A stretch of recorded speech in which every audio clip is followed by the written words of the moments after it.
I just want everybody out there to know that this middle microphone is labeled the good one. Mine does not have a label. So these are the inside the store. This is for the online webinar people. Oh, fantastic. What I was told. Okay, I feel like I want to aim my voice toward the good one. The good one. Totally on. Yeah. It's nice to meet you.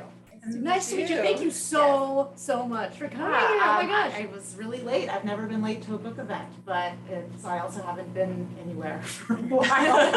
Apparently there's traffic and no parking. So thank you everybody for coming. Thank you both for writing this book. And I have a bunch of questions. I thought I could just kind of ask them and we could talk about it. That sounds fantastic. How does that sound? Yeah. So my first question I was going to start with is one that I like to ask everybody, every writer I talk to, whether it's in an event or just in a conversation between us, which is why would you write a book? Specifically this one. It's really hard writing a book, but it's also really incredible. So I know there's all kinds of reasons that we decide, like, okay, I'm actually going to do this. I'm gonna write this book, but this is a lot of work. So why did you write this book? In fact, I asked Misasha this very question when I was like, why are we going to write this book during a pandemic again? Like, I don't remember. But you gave me the most meaningful response and it was an instant yes. Yeah, I said, I'm trying to save my kids. Like, I'm trying to save my kids' lives. And that was a very honest, immediate response from me, but that is 100% true. And I still feel to this day, if one person reads this book and that person happens to have in some way some influence over whether my boys are gonna come home or not, it's a success. Or for any other kids who are similarly situated to my boys, and that decision is made in a different way, it's a success. So, yeah. Can you describe a little bit about your boys and why you think that? Yeah, I mean, I'm a biracial daughter of a Japanese immigrant father and a white mother. I am married to a Black man and my boys are Black, Japanese, and white. And so since they were old enough to kind of leave our house, I realized that, along with all the hopes and dreams that, you have for your kids, one of my biggest fears was that they were going to walk out of our house one day and not come back simply because of the color of their skin. And as a parent, as a mother, as anyone who loves kids, that is a devastating feeling, right? Because they walk out of my house and they're in everyone else's hands. And so besides that feeling, I think that, when I was moving through society and as a biracial woman, and Sarah's had the same experience too, we move in a lot of circles that are predominantly white and predominantly female. And so those fears that I had for my kids were not necessarily being reflected back to me in those circles. The fears were very different. And so Sarah and I would talk and, we started talking about what if we could change the conversations in those circles? What if we could expand those conversations to include those fears? And what if we could all look at those fears as real fears, urgent fears that we all needed to address? And so the podcast was born and then the book. Would you add to that? I mean, we've been best friends since we walked out of a racial identity conversation at Harvard as undergrads 25 years ago. And I think we've had long distance friendships, right? As undergrads, we were there for 3 years. We overlapped for a year when we were living in Tokyo. But I think with any friendship, when you get to know each other for that long through distance, which therefore has to be a really intentional decision to keep in touch with somebody, you get to really understand and love and appreciate all of the things about them. And so I think it was a no-brainer. When your best friend says, I want to save my kids' lives, well, you're all in. I don't know. That's a thing that you do. So it made sense. So you mentioned that you wrote the book during the pandemic.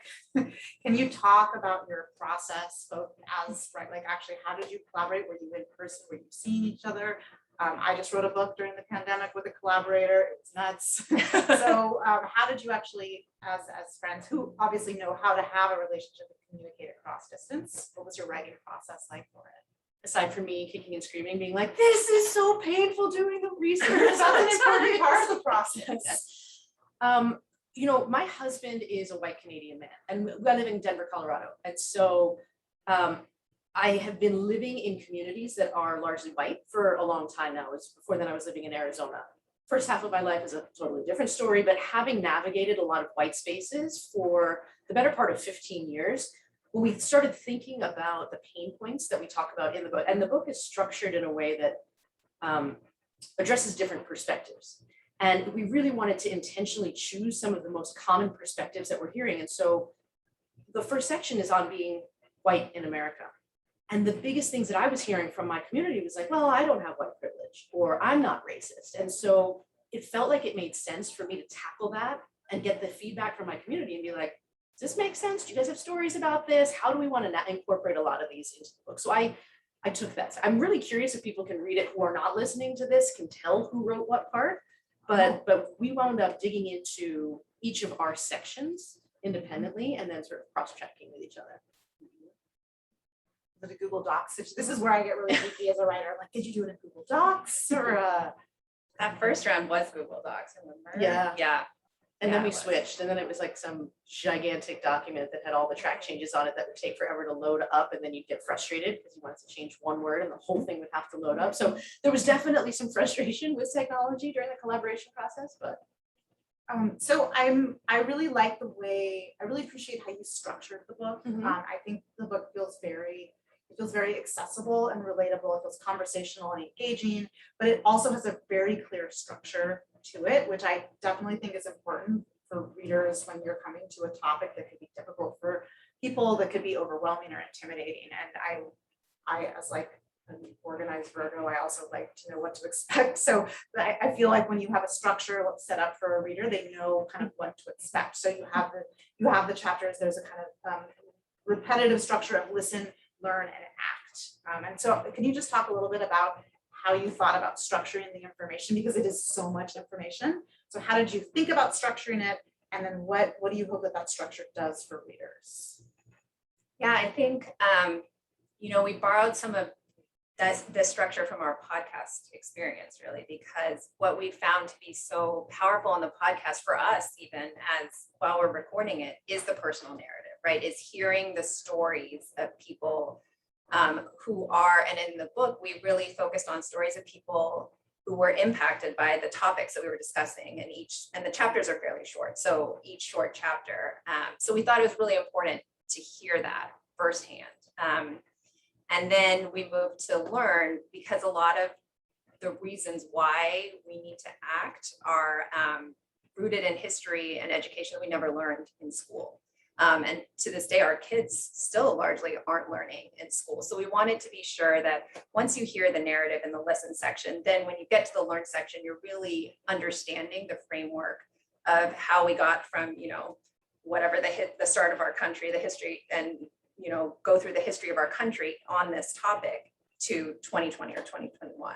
And then act, because to us, act was the key part of each chapter. It was really how we wanted people to read the book and have a concrete takeaway, have practical action steps. So after you've heard the narrative, after you understood the education section and really sort of taken a deep dive into history in a non-painful way, I promise. It's not like history class at school. Then you have tips. You have tips on how to think about this for yourself. You have tips on how to think about this with your colleagues, with your family, with your kids, in your social groups and communities. Because what we really want to do is have people walk away not just thinking like, wow, that was really interesting, or wow, that was really difficult, but I'm not sure what to do now. We really want to answer that question. So what do I do? So listen, learn, and act.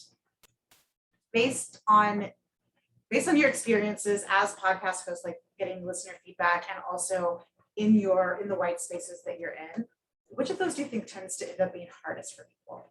Is it the listening, is it the learning, or is it the actually taking action? That might be an impossible question, but I thought it was compelling. My gut feel says the action, because I hear a lot of people saying, I don't even know how to reach across to the Black mom in the PTA and ask them out to coffee, because what if they think? Like, so the simplest acts, or someone said, I saw a little Black girl with beautiful hair, but I didn't even want to say, wow, your daughter's hair is so pretty, because I'm afraid of being called a racist. And so I think the action part, people putting themselves really at risk, if you will, and fear of being hurt personally, is keeping people from doing a lot of the action. And I think that's why when you hear people's stories, when you understand the history, it might compel us to do something a little bit differently because we have a little more confidence that we understand why we might be fearful, but we'll do it anyway. What is your advice for people who do have that kind of paralyzing fear of getting it wrong, which is a thing that I also hear a lot of. Yeah, I think Not to do like a spoiler, because I know you go over that in the book, how to get past that, but for our audience, what do you tell people? yeah, I think first of all, no one is comfortable, right, having these conversations. It's not comfortable for anyone, because when we were writing the subtitle for this book, my husband was like, yeah, it's not comfortable for me either. Like as a Black man, not comfortable. So it's not just, I think there's sometimes a perception it's only uncomfortable for white people, and that is not the case. But I think that to your point about, not getting it wrong, right? It is a fear that we deeply have because we want to say the right thing. We want to have this perfect conversation, have the great question, great answer, check it off, like we're good. And this is inherently not that, right? This is messy. This is, we will mess up a lot. And I do this every day with my kids because we talk about this a lot, and I mess up a lot, and it doesn't feel good as a parent because you really want to be, having the right answers. But I think the great part about this is that we can do this again and again and again. We can have these conversations and understand that we are going to say the wrong things. Like you absolutely will say the wrong things sometimes. And how you personally grow from saying the wrong thing leads to a better conversation the next time and a better conversation the next time. So yeah, I completely understand why that can be a paralyzing fear. Do you have any stories of times you've gotten it wrong and how you recovered? Because that's a thing I talk about a lot in my work, is that again, it's not what do I do if I get it wrong. It's when I get it wrong, what is the best way for me to repair the harm and move forward and learn from what I did, right? So I've also found that like when I share my stories of times that I got it wrong, it's helpful for people. So do you have any examples of even little tiny things where or maybe something on the podcast where maybe someone called you guys out and said, hey, that wasn't cool? For some reason, the example that's coming to mind is not about racism, but it's another ism, which I think they're all linked, right? The more conscious we can be about all of the isms, the better attention we're paying, because it's really about the act of reflecting on self. And we were recently interviewing a Black woman who is non-binary and uses no pronouns. And I remember telling this person, relaying a story about something, and I said, and then I was talking about this person, and I said, and she. And as that came out of my mouth and I saw the non-binary on the Zoom screen, I went, oh, sorry. I meant, and then I said the person's name. And so there are times when I think an apology is helpful, when you're doing it in the moment. There's also times when I think people say something to you and they're like, that didn't sit right with me. And they're not looking for an apology. They don't want you to be like, oh my gosh, and give you the whole sob story. They want you to learn and move on. And so sometimes I think the best way to handle those situations is to be like, I won't do this again. And say, thank you for teaching me, and then do it differently the next time. So that, and I have examples from my kids that are coming to mind. Yeah. I'm putting you on the spot with that one. No, I mean, like I said, I mess up with my kids all the time, and they, I think about when, so I'm going to tell my father story. Okay. Good. Yeah, well, I've said this, I've told this story a lot, but I think it sort of illustrates like just the panic of not knowing what to say. And during the sort of the height of the anti-Asian hate and violence, I called my father because he is, a Japanese man living in Los Angeles and goes out a lot, like goes shopping. And I was really worried. And so I called him. And in like a very Japanese way, we had a conversation in which we didn't actually say the words we wanted to say, but we kind of got the feeling across, and we called it a day. But I was upset after I got off the call because I never wanted to call my father and say like, I need you to be careful. Then maybe he wasn't concerned, but I was concerned for him. And so my older son saw me and he was like, why are you upset? And I said, oh, I'm really upset because I had to tell Grandpa, I was worried about him, and we talked about it a little bit, and he said, he looked at me and he's like, are you gonna be okay? And, it's one of those moments where I was like, I'm only concerned about you and your brother and, my husband. And like, I didn't know what to say. And I think then that freaked him out even more because I'm not saying anything. And so, it's just, and I had to take a deep breath and just take a moment and say, I'm going to be okay. And, these are a couple of things that I need you to know, but gosh, those moments are so hard and so paralyzing when you just feel like you don't have the words, and then the other person is waiting for you to say the words, and now it's even worse because you have this gap. So I think sometimes to just take that breath, to take a moment and say, yes, this is really hard. And how old are your kids? 9 and 7. Yeah. So one thing that made me think of too is that, you mentioned a little bit ago that, you kind of mess up all the time with your kids, but it's something that you're always talking about, which is a point that I often try to make, which is that when it comes to talking about racism and white supremacy and taking action, it's like talking to kids about sex, right? Ideally, You say that ideally, it's not a one-time conversation where you sit down and have a big talk, because no one actually really enjoys that.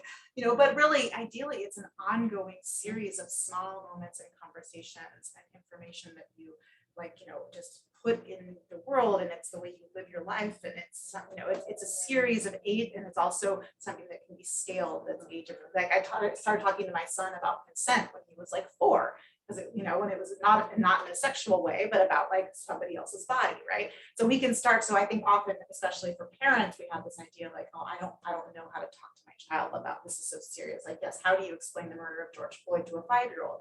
That is literally a very hard thing to do as a parent. That was actually really freaking hard.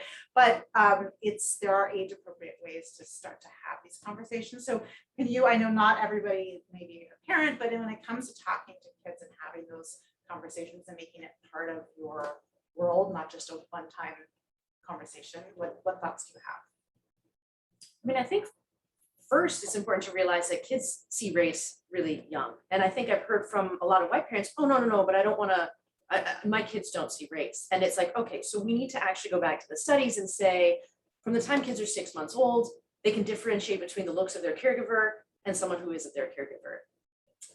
By the time kids are sort of 4 to 5, they're making choices about who they're playing on the playground with based on the race of the people. And I've been there where I hear someone say, I can't give you the swing because you're too dark, right? Kids are saying things like this. So I think when children are little, I think it's really important, like you said, to scale it up. But there's so many tools. Look around at this section of the bookstore. The books are an incredible way to have conversations with kids, especially if you consciously choose like books with characters who aren't either animals or white children. And then also crayons. I think now, when my kids were little, they didn't have the skin tone crayons. Even Crayola has come out with them, and there's some also excellent small businesses. One of our favorites is called All of Us crayons that have, like, they're just beautiful gifts that have skin tone crayons. And so finding kids where they are and explaining the same way that we would when they look at an older person and say, why do they have wrinkles? Or when they look at someone in a wheelchair, we're talking about identity with our kids all the time. Let race be part of that conversation, and just the reality that people look different. It's good to talk to young children about that. Yeah, I would say also on the concept of I don't see color, or, as the parent of like very multiracial kids, when I hear that, it's so difficult because I've taught my kids really clearly to be proud of their color. Like, they clearly know that their skin, well, and recently my 7-year-old came home from school and he's like, I compared my skin color to like every crayon today. And I was like, okay, well, I don't know how long that recess was, but, and he's like, I'm tan. I figured out it's tan. And so I'm going to go with tan. I was like, perfect. But he knows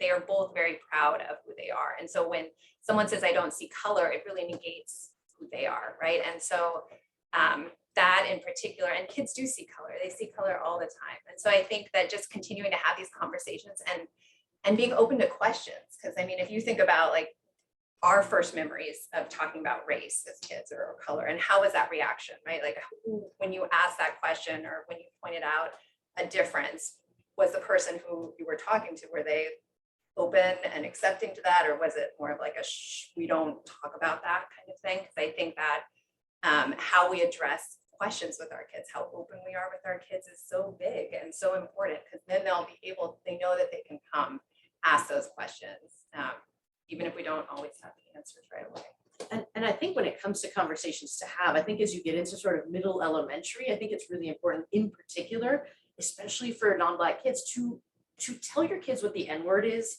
and tell them never to use it. I mean, you can say it one time, but I think people in our community at least were really surprised when I was doing an event locally, when I told a lot of the people of color that the N-word was being called and that used against the third grader. They were like, yeah, that happens.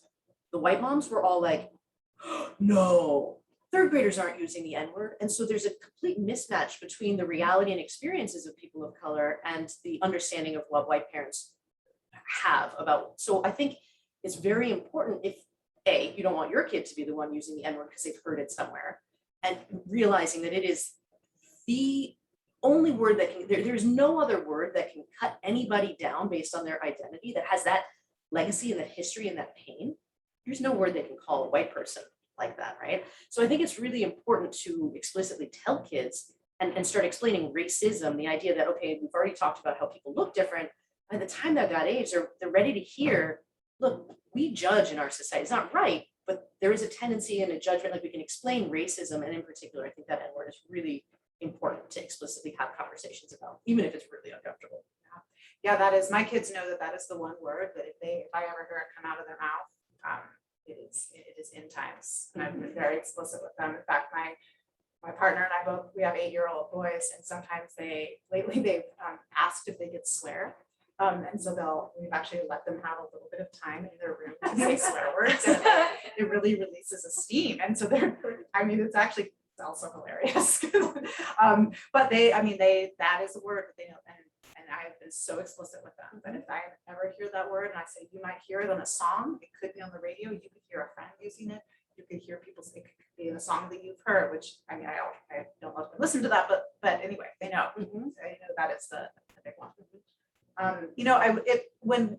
The story you shared about talking to your father and then talking to your son and not knowing what to say in that moment also makes me think, I think as parents, and often as a white person, we like to have all the answers.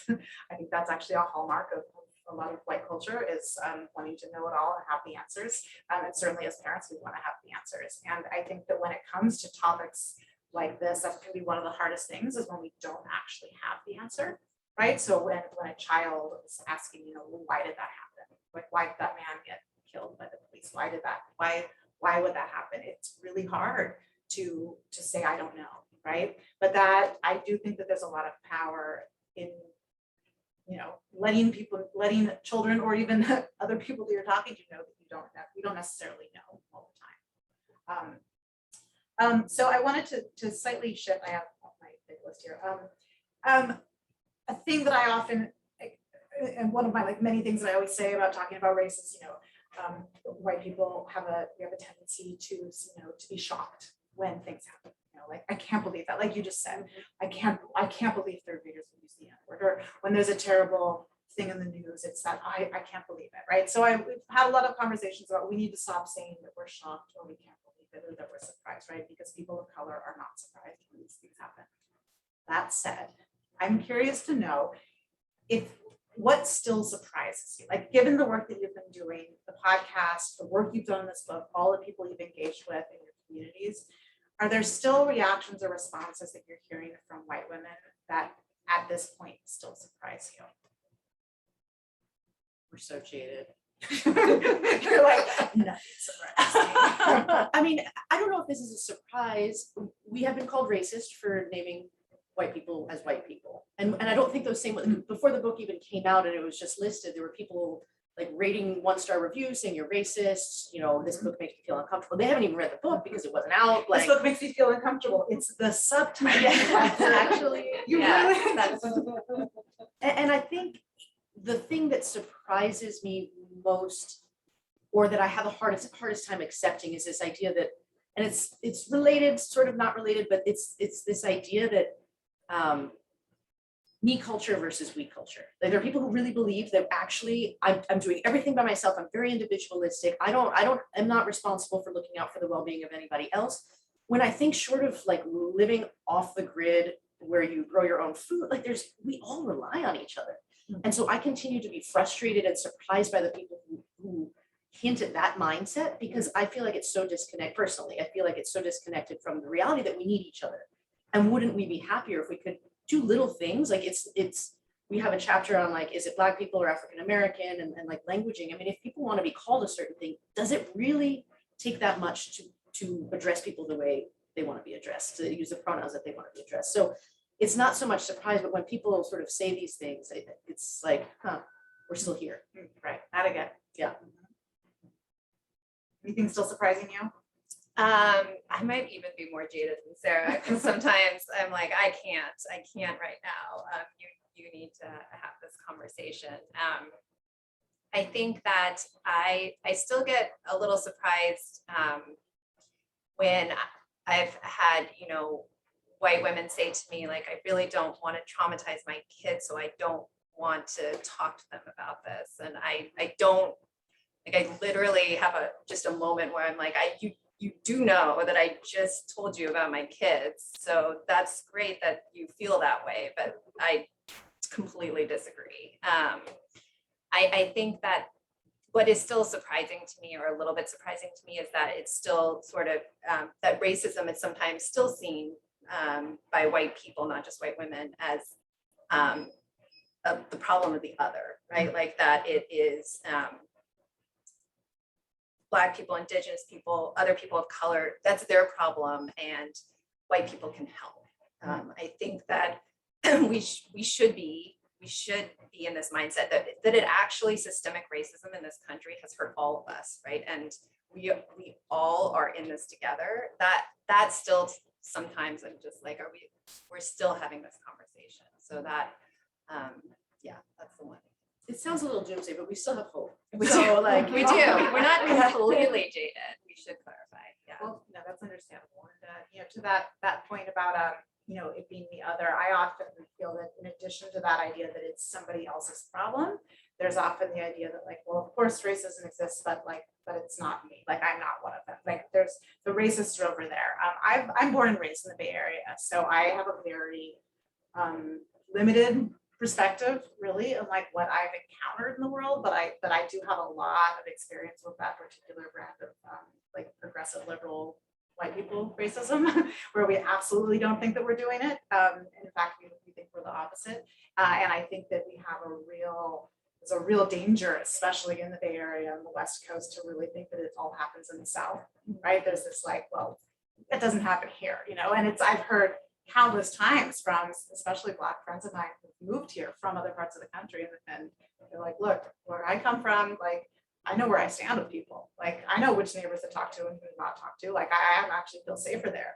But you're around here, like, it could be anybody in a Prius. Like, you never know, because everybody's got their sign in their window or their bumper sticker, but you never know what you're going to come up against. And I think that idea that it's, again, somebody else's problem, and also that it would never happen here.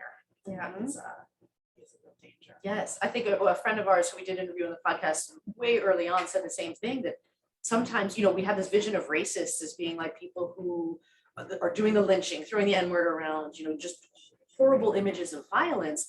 But he said, I would almost rather know who those people are, because I can keep my distance and I'm good, but it's the microaggressions. And I think we can't, so many times people say, well, just get over it, or it's just, I didn't mean it, or that those microaggressions, those little paper cuts are hurting, at least in this friend's case.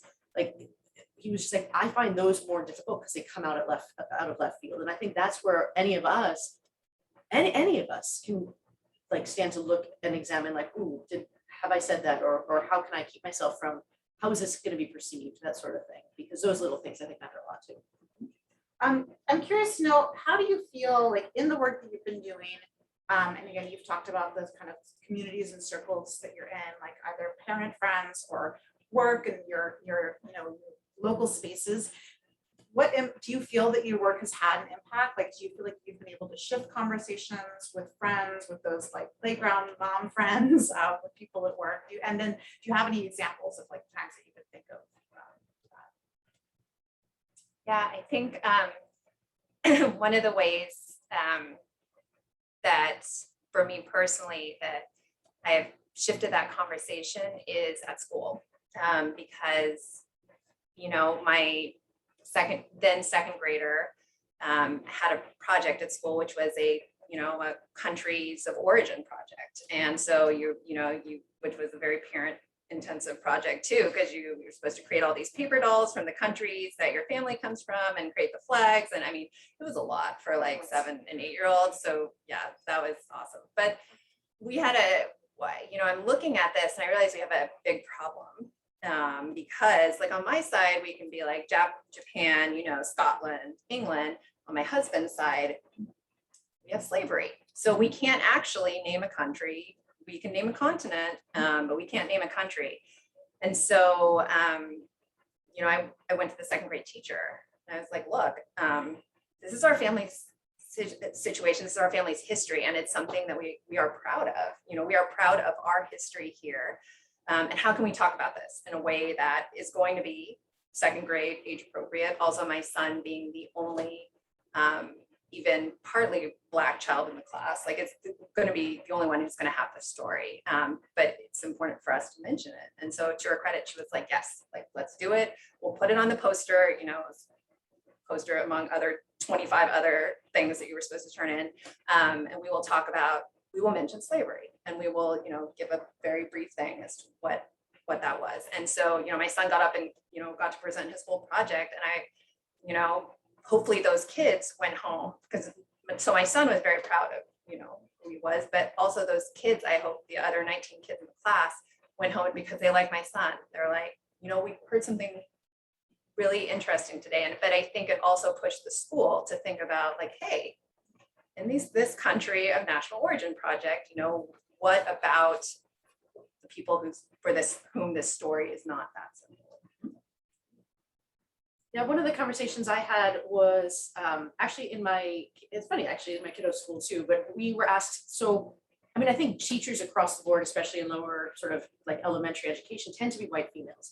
And it was a very white female centered elementary school, but they had quite a number of people, whether they're Black or Hispanic, Asian. I'm just remembering the panel that we put together, because they were finding it difficult to navigate conversations, and the teachers of color were hearing some of the white teachers refer to the kids from middle school that were in the building who had a very different look about them as like, oh, those kids. And they were hearing frustrating things coming out of the mouths of the white teachers. And so I hosted a panel conversation within this school with a lot of prep work with the panelists who were the teachers of color to share their personal history, to open up this conversation about their identity, their experiences being Black or being raised by white families, and then being Hispanic and all this sort of thing, with the intention of having the teachers examine their own potential biases and also the lack of communication and understanding that was happening around these teacher stories. And afterwards, I got reports back from all of the panelists who said that it was so cathartic, they felt so heard, that other teachers were finally coming up to them and asking them questions about their identity and saying, thank you for sharing that. And I have this situation with this child of color, can you help me navigate this? Like, I think I want to do it this way, but am I missing something? And so I feel like conversations and sharing people's stories can really open up opportunities for people to reach across and like ask and connect in a very different way. So that felt like a big success too. And I love that you both shared examples from school. And I think that often when it comes to the question of what can I do, right? Like, we're overwhelmed in the face of this huge, massive injustice, right? But we often think of activism as like, you have to like be marching in the streets, or you have to like start a protest, or you have to like start some kind of huge nonprofit, right? But like, so much of the really powerful change comes in those spaces that you're already in, right? Those communities you're already in, and it can be these kind of smaller shifts, which are actually quite significant. I have to admit that anytime there's like here in the Bay Area, I see the like end racism bumper stickers, and I'm always like, that's really, it's really broad. Like, I agree. I've had that bumper sticker too, but like, wow, that's like, that's a lot. So I want to give our audience a chance to ask questions. I have a lot more questions, but I did want to ask, the book is called Dear White Women. which is really specific. You're very clear about your target audience and who you're talking to. And I wanted to ask about men. And where you think why you're specifically choosing to address women. I mean, I can think of probably some answers, but then what do we do about white men? I absolutely do not have the answer to that. So I've been asking that question for years. But I'm wondering.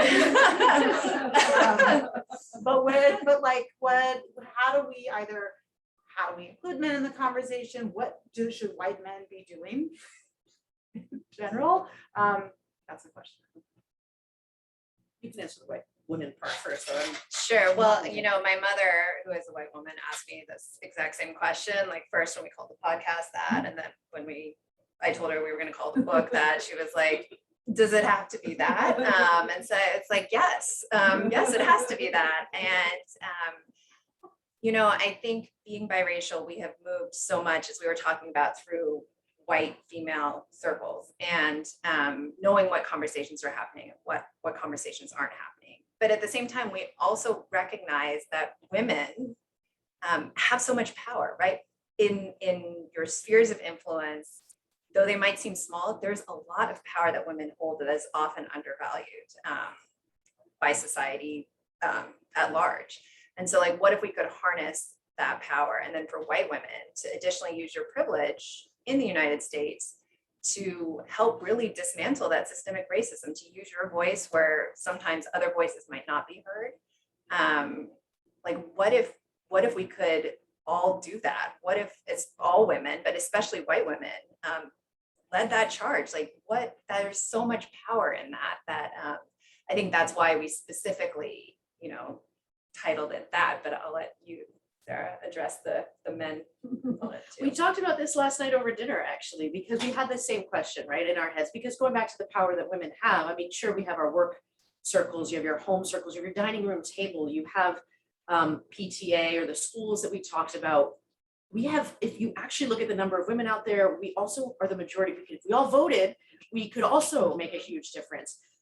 We talk about wallet power. So many women actually control where the money of the family goes. And so I think that if we look at all of those ways we can make influence and change the decisions, the small things that we're doing in our day-to-day anyway, we actually have the ability to really, what do they say? It's a gross like generalization, but like the woman is the neck who turns the face, right, of what we're focused on. And I think the thing we talked about with the men stuff is tricky, because I think there's many layers of how do you reach men? Sure, part of it, if you look at the demographics, a lot of white women are married to white men. So there is also the possibility of in your family, if you decide that that is something that you want to have a conversation with your partner about, you can do it. There's also tricky parts though, because some white men don't care and they don't want to give up power. They are at the top of this hierarchy and they feel sort of scared about it. So I think sometimes women can also be in a dangerous position if they don't have a community around them to have these conversations with, depending on where you are in the country and sort of how your circles are built. But I don't know the answer, but what we have found is this book, much as it's targeted and it says Dear White Women, some of our biggest super fans are actually white men. Mm-hmm. And so it's a book that calls to this audience because we understand how to speak with women, we are in these circles, but it's absolutely still a book that's appropriate for like men to pick up of all, and for everyone to pick up really. We learned a lot, even though we've been in this conversation for years, even while we were writing it. So it is still something that can be a level setting guide for anybody to read. So people of any gender can read it. They're allowed. Yes. Yeah, you're allowed. There's no restrictions. It's funny. So I write book. Most of my books are aimed at young readers. So that's my book is over there on the shelf right behind you with the colorful cup. That one. So Rad American Women A to Z is a children's book. And when it first came out, I was starting to get. I remember this older white gentleman coming up to buy a copy and get it signed. And I was like, totally. Is this for your grandchild? And he's like, no, it's actually for me. Like, I was in the bookstore and it seems really interesting. And it was a moment where I was like, oh, other people could read this, right? So like children's books are not just for children. And yes, you might not be a white woman and still get a lot out of this book. Great. And I just, while you're on that topic of the work that you do, I'm really excited about your new book. So I hope you'll stick around and also sign copies of your book, because I need to buy a bunch for my kids. But also, can you discuss your upcoming book really briefly? Because it is in the partnership you talked about. I want everyone to know that this is another resource that's coming out early next year. Oh, thank you. Yeah, so I just finished a book called Do the Work. I wrote a book with Kamau Bell, who's Kamau Bell, who's one of our Bay Area treasures. He's a comedian and a host of the United Shades of America on CNN, the Emmy-winning show, which is such a good show. He's a super tall Black dude. I'm a medium height white woman. We're good friends, and we have collaborated a lot, and we decided to write a book together also during the pandemic. And so our book is it's an anti-racist activity book for adults. So our tagline is that it's fun but not fucking around. Apologies. And we decided to take the approach of we see it as a companion to books like this. So our idea is like, you got your stack of anti-racist books during the summer of 2020, and they're on your bedside table and you're really overwhelmed.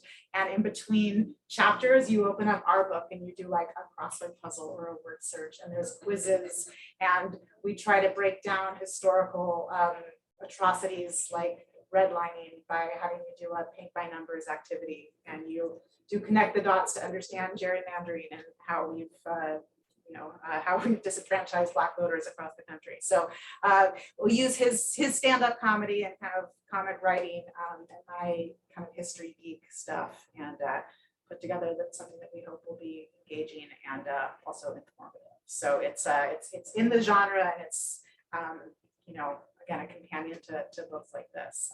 And part of what he and I both believe is that when it comes to getting across any important point, whether it's the dismantling of white supremacy or talking to kids about sex, we have to take all approaches, right? All approaches work, and whether it's a podcast or a book or a funny thing or a graphic novel, like there's people digest information in so many different ways. So, I think that we need as many approaches, whether it's scholarly, conversational, and personal, like I think this book is, or a ridiculous thing of word searches. So that said, thank you. And I'd love to hear if audience members have questions, please ask them. I have more questions, so if no one has a question, I will just keep talking and asking you questions, but I want to give people a chance. So I'm a little bit further down the trail than you all are. I have a 26, but I remember vividly thinking about from a place called Score, which is a place where you went to learn math, with his best friends whose parents were not of the same. My son, which was twice as now, when he was in 3rd or 4th grade, listening to them talk in the back seat, he never identified any of his schoolmates or any folks by their color. And I always thought that was really good, because in my generation, you would say that African American person, that whatever. And I thought that was an advancement. His friend identifies everybody by race. So in light of the realization that when you say as a white person, I don't see color, that's ridiculous. But is it the same thing for kids? I mean, you said earlier in your comments that kids identify kids by color very early. But I thought it was an advancement for my kids to not identify somebody else immediately by their color. But what do you think about that? I'm not sure what to make of it now in light of your comments and the things that I've read around the also color. That's such a good question. I was told to very briefly paraphrase audience questions for our live stream people. So just a very quick paraphrase. It's a question about the idea of not seeing color, and is it actually, can it be seen as a positive for a child to not be conscious of skin color or race of other kids, especially because in previous generations, pointing people out based on color was such a negative thing. And your thoughts on that with specifically with kids? Have you ever been in a situation where you see a group of people on the other side of the room and you want to point out that kid, but you hear people being like, the one with the little pinstripe up the sock, and then but if you had just said it's the Black child, it's okay to name race, right? I think that question comes to, is it relevant to the story? And I think if you're just telling a story about a bunch of kids getting together, unless they're saying, well, in the blonde child, and that like the physical appearance of the people is relevant and material to the story, I'm not sure that it is necessary, right? And so I feel like it is contextual, but I do think it's okay to name race, because the same way I would have said, Kate has blonde hair, like it's okay. We see people's appearance, and I think it's human to be able to comment on that, and it feels almost like this awkward dance to go out of your way not to say something. So I think that's my thoughts on that. Does that sit well with you? Yeah, I actually don't feel strongly like one way or the other, actually, in terms of, I feel more strongly when it is sort of a denial of the fact that color is out there, right? I don't think that, you know, if that's the sole characteristic by which you're identifying people, then yeah, that seems like there's a larger issue there. But if it is one of the descriptive factors, I think, you know, I think that sometimes we use that, and sometimes that makes a lot of sense. But yeah, to me, I feel it is more the denial of like that we do have different colors, that we are different races. That is really when that becomes an issue for me. And I would add that I think what we're talking about here is something that's very nuanced and also very generational, right? And I think there's a difference between like being happy that a kid doesn't seem to be conscious of what is the skin color of his friends because he doesn't care, right? That's a positive, like great, my kid will play with anybody. That's wonderful, right? But there's a difference between like that and not talking to your child about race and identity and racism. And I think that as a white parent, that for me, that's always included talking to my kids about whiteness, right? It's not just about talking about the kids of color, people who have skin that's different from us, but also talking about what our skin is and what our history is and what it means to be white. Like, so this is to me always one of the biggest missing components in how white people come to anti-racism, is that we're rarely talking about our actual whiteness. And it's always about other people. So it's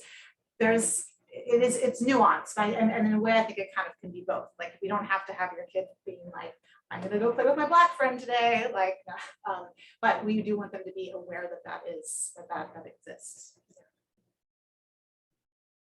Yes. Okay. So a lot of my work centered around women of color and black women.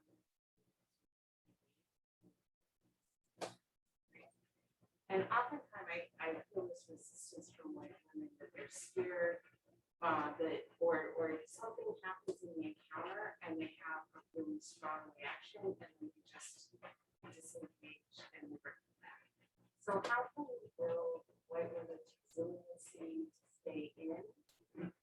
As well as like how do we help white people to develop a positive white racial identity that is not really. I'm just gonna try to rephrase that. How do we help white people build a positive racial identity that is not rooted in white supremacy? Excellent. And also, how do we help white women to not disengage and fall apart when an interracial conversation gets remotely difficult? I think Easy. we Yeah, got this. Back to the end racism bumper sticker. One of the thoughts I had to the first part of that question was if, and we can have a conversation around this too, if this idea of white supremacy culture is about this idea of dehumanizing people, because in order to own people, in order to other people, we're sort of removing people's humanity. If that is the case, and then we can look at what are the things that we all put pressure on ourselves to do that plays into ignoring our humanity, like perfectionism, right? This idea of, I have to be perfect. No human is not going to make a mistake. So if we can look at those characteristics that are showing up in our workplace, in our day-to-day interactions, and sort of forgive ourselves and divest from those beliefs that we have to show up in a certain way, I think that is a great first step towards some of it.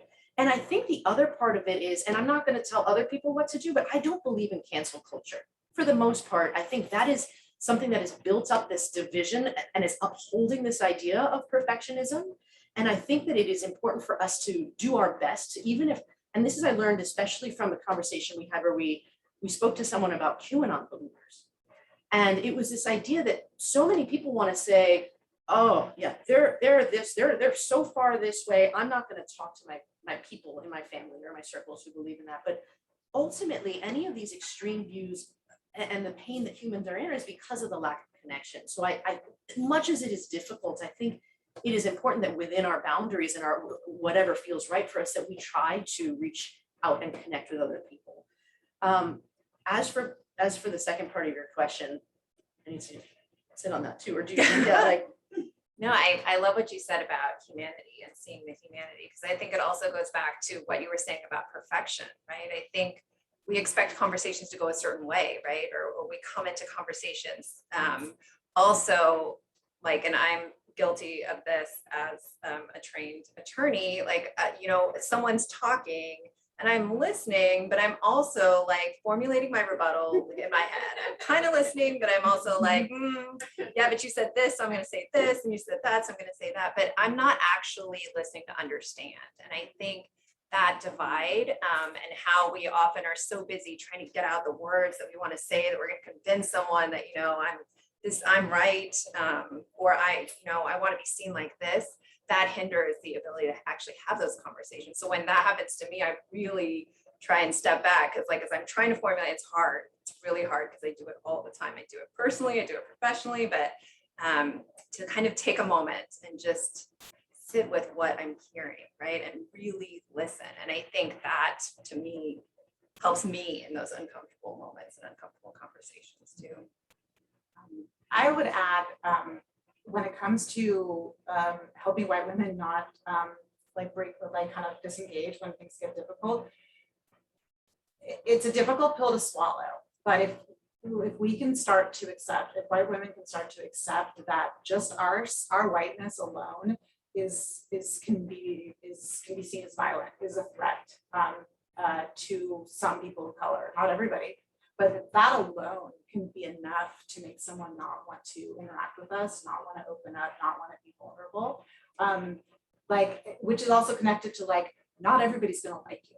I think for a lot of white women in those conversations, when you realize as a white woman, if you're in a conversation with a woman of color and she shares something that's hard and makes you feel like she doesn't like you, that's really hard. And I've had that's something I've learned a lot from, is actually realizing that some relationships that I had with Black women in particular, that it was to a point where my whiteness in general, my white womanness was just too much, and they just needed to disengage. And I didn't actually do anything wrong, right? And but I had to accept, this is part of it, in the same way. And I'm always careful with comparisons, but I'm going to be a little sloppy with the comparison, because this has worked for some people to understand. If you think about the rage that so many women felt during the Kavanaugh hearings, when you wanted to kind of punch every man that you saw, and you were going through your database of everything that has ever been, everything you'd ever experienced, and I just, so many women I know felt this rage if their husband even looked at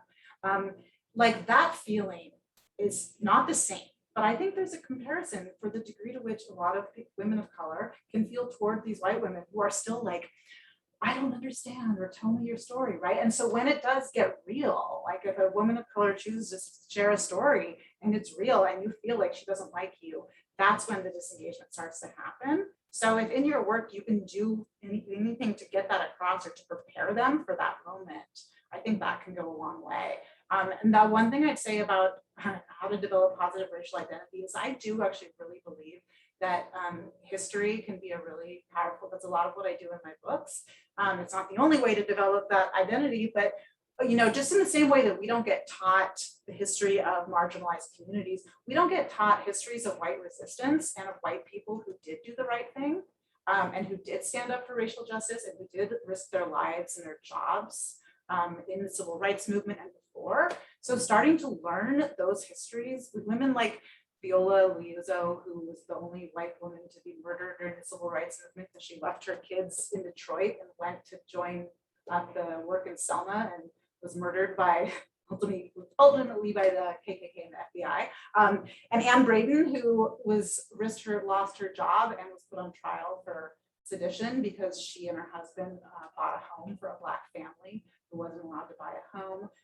There's a lot of really fascinating stories of white people who did the right thing, and they also disproved the myth that we often try to push, which is that that was the way it was then, right? It wasn't always. For most people it was, but throughout history, you will find examples of people, and often they died, or they lost everything. But there are people who didn't do what everybody else was doing. And I think that that can be a powerful way to connect your ancestry to something that's beyond the shame and guilt of our whiteness.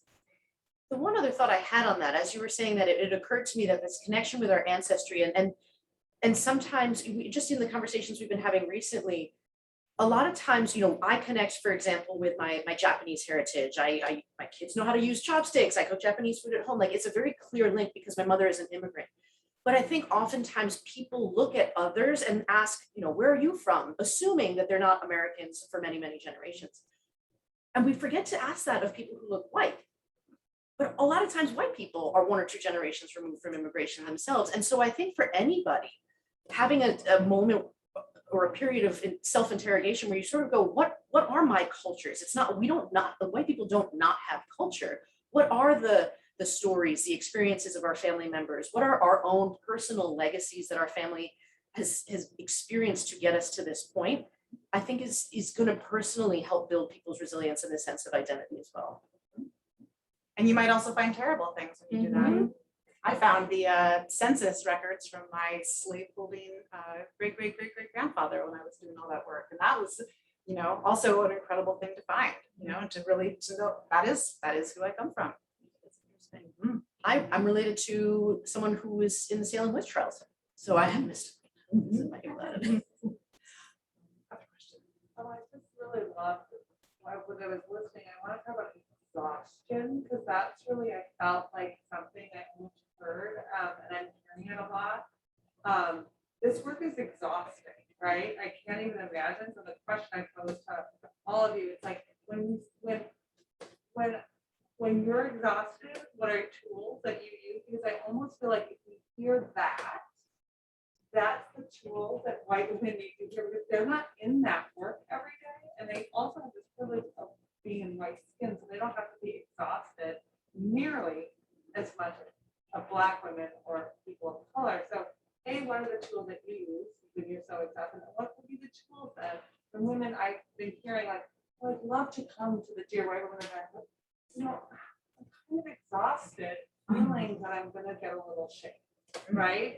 And I think that that's really what's almost happened in this last year. It's like I read all those books, they're by my thing, but I maybe went to something and I said something wrong and I'm just exhausted. So I'd love, did I clarify the question? Yeah. Okay. Brief paraphrase for our online viewers: how to deal with exhaustion. We had this conversation. I think it's a multifold answer. The first part, I think, is, and it's amazing that Karen's here because, and also John Tataishi, you guys have to, there's some incredible people in this audience that you need to understand. I think when you're doing work in the realm of social justice, it's a gigantic problem, right? It's not like end racism, cool, done. So there's so many layers to this problem, and there's so many voices that need to be involved in the work. And I remember when Misasha and I were like 1.5 years into the podcast, I'm like, I really need to do something to help end racism. And she's like, what? Like, but I had this vision that activism was marches. And Karen, you and the Women's March and a lot of like activism to me was sort of that work. And I had this vision that was what I needed to do. But the way I'm built, that scares the crap out of me. And it would exhaust me in a moment. Just showing, even we were invited to the Women's March in Denver. I couldn't bring myself to show up in the parade. We were invited to stand at the front and I was petrified. Like, I don't know why, but I'm just not built that way. And so it took a little bit of conversation. This is why it's great to work with your best friend, is like, actually, there's so many ways to engage in this work. And sometimes it feels like you're doing nothing when you're doing the thing that comes most naturally, but that is how you can make the work most sustainable. And so that was a great thing. And that's why this book came out too, because we talk as best friends of long distance, we talk really well. So we talk on the podcast, and then writing, you know, that's something that comes naturally to us as well, and leading conversations. And so owning that and trusting that that is good enough, and that I don't have to burn myself out to prove my dedication to a cause was really helpful. That said, in terms of like what are the things that sort of fill my bucket up, I think boundaries.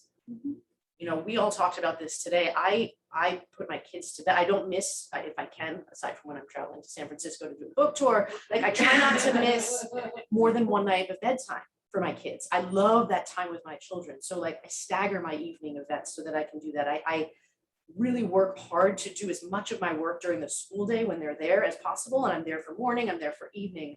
And so those sorts of structures for me have been super helpful to be involved in this work, hopefully for a very long time. Yeah, I think that is a great question. I mean, for me, it's really related to kids, right? Like my kids, yes, like every day I go home and I look at them and I'm like, I don't really have a choice, right? Like this is much bigger than me. And in seeing them and seeing how they are thriving in, you know, well, okay, like past the pandemic, or like, you know, post Zoom school for a year and a half, where my son got the entire kindergarten class to not be able to change their names because he changed his name to various birds of prey, you know, so that was a challenge. So it's not always thriving, but I look at them and there's a lot of hope, I think, like, because I read that hope, like a quote, that hope is a choice. And I think that like looking at this generation of kids coming up gives, and the openness and the questions and the way that, you know, I can have a conversation with my older son about non-binary and transgender in a way that like I could have never imagined having with my parents, probably to this day. Like I wouldn't feel comfortable in the same way. I think that for me really keeps me going when it gets tough, because it does get tough and there are days when it's really tough. And I do think boundaries is important, because it, you know, and boundaries and how am I, and I think doing this work also and being biracial, like you spend a lot of time thinking about identity and race from a very early age. And so I think like not letting people define you, right? Like you know who you are, and standing in that is sort of a way that I combat that exhaustion. It's not easy all the time, because there's a lot of ways in which I was conditioned to not do that at all. So I think there's a lot of it. I think, but yeah, and taking time to just breathe and just sit sometimes, just be. And I think that, you know, I look at my husband and I'm kind of like, how do you do it? Because you're a Black man in this, you know, who has been, you know, for example, that is an additional like 12 layers basically. And I think he finds the joy in the things, finds joy in things. And so that, you know, it's important. And I would just say that people are exhausted because we're exhausted. Like, oh my God, I'm so exhausted. Like, if you're not exhausted after these past 2 years, then like, I'm like, do not trust you. This is an exhausting time. And you know, if you're here, it's because you lived through a global pandemic. So, you know, good job, all of us. But you know, but what I don't have an answer for really what to do with your exhaustion. But what I would say to you about like when you hear people saying that, right? So to give a really specific example, so your friend who's like, oh, I would love to go, but like, oh, like I'm really just tired, I'm exhausted, like I don't want to get shamed again. Like, yeah. Think about it in terms of encouragement. Like how do we keep each other going? Right. And so maybe for that friend, the response is like, cool, I totally hear you. You know what? How about I buy you a copy of their book? And we could read it together. Or the next day you're like, wow, that event was really rad. You should listen to this episode of the podcast when you get a chance. Right. And like having that kind of grace and gentleness that hopefully we've all tried to have with each other over these past few years. And so it's like a way of like not like we can't let each other completely off the hook, but we can find other ways, right? Like, so like I hear you that you're so exhausted right now and you don't want to show up to the thing. I get it. have you seen this show? Let's talk about it. Or why don't you watch this movie, right? We can still kind of feed each other suggestions to help stay engaged that maybe aren't that thing. And then, you know, if people keep trying to weasel out, you can decide whether or not to really call them out. I think we have time for like one more quick question. I think if your chapter book speaks to the issue of gaslighting, I feel like that's kind of the one issue that I find to be recurring in my relationships with my white friends is I'm a lawyer mom as well, and you know one of the classic examples of things that often happens to women of color is people will think they're the court reporters, they won't think they're the lawyer, right? I have on countless occasions just had my white friends and people I really trust come up with a list of reasons why it's something else other than the fact that I'm of color.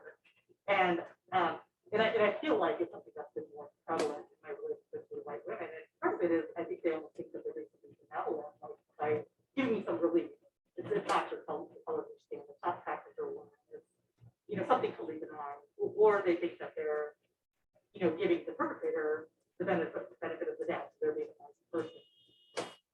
Is this something that you're familiar with and you have addressed, say, your podcast? Because I kind of stuck. I don't know what the solution to that is because they probably feel like they're trying to be nice, but I feel like it's gaslighting. They're telling me that what I've experienced has happened.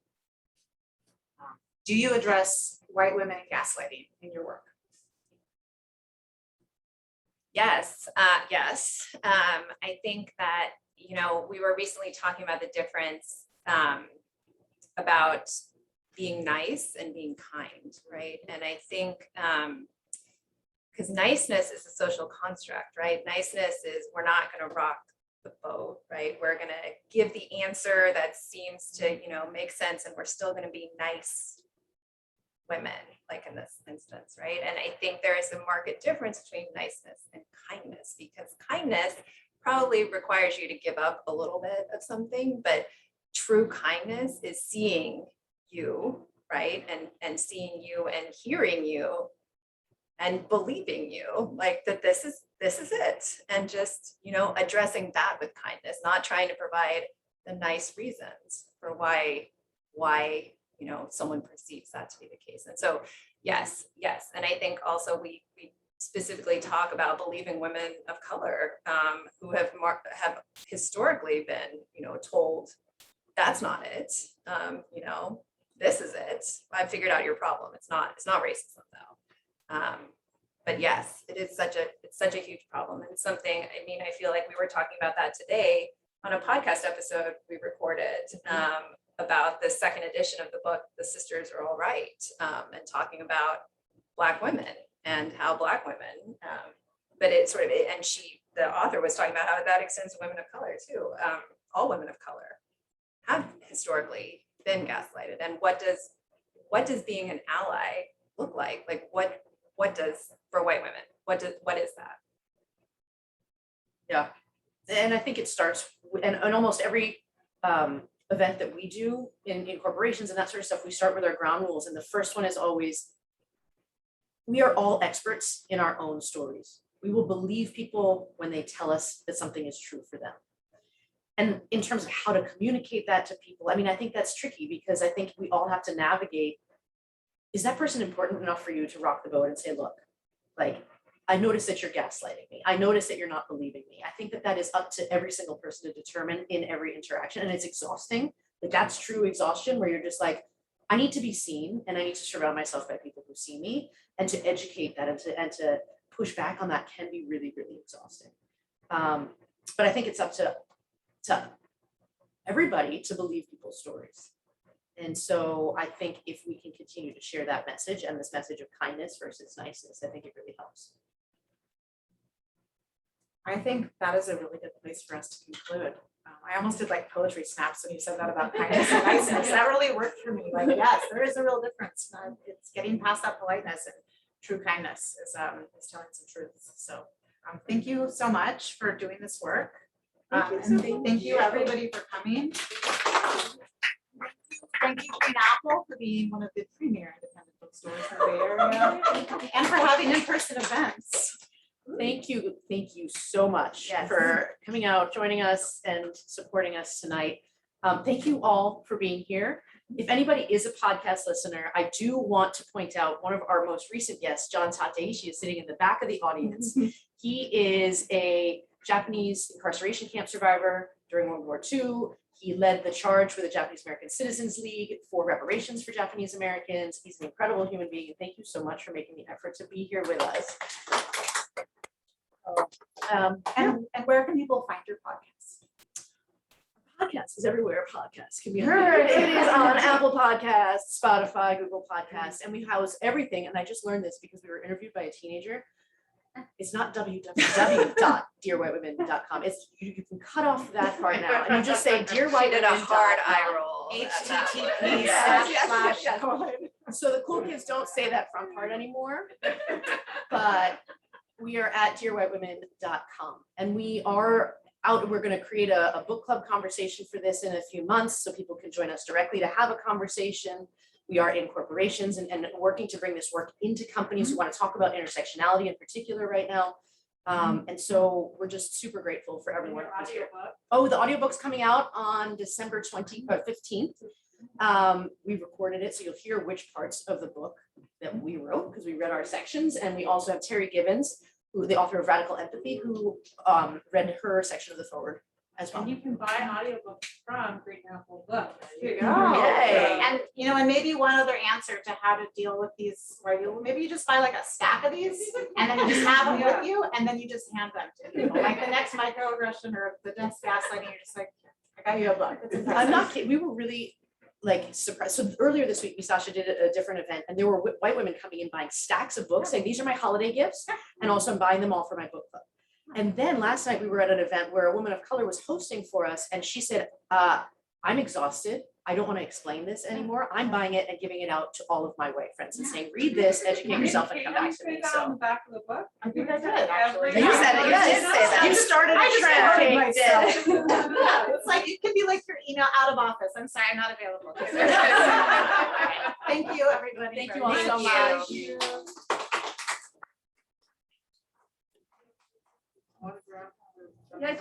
We will go. We will continue to autograph. Yes, absolutely. I'm just gonna close. Yeah. Can you do a photo before? Where do you want that? All right. I'll let you know. All right. Thank you everyone for joining us for this event. We really appreciate our three authors for being here.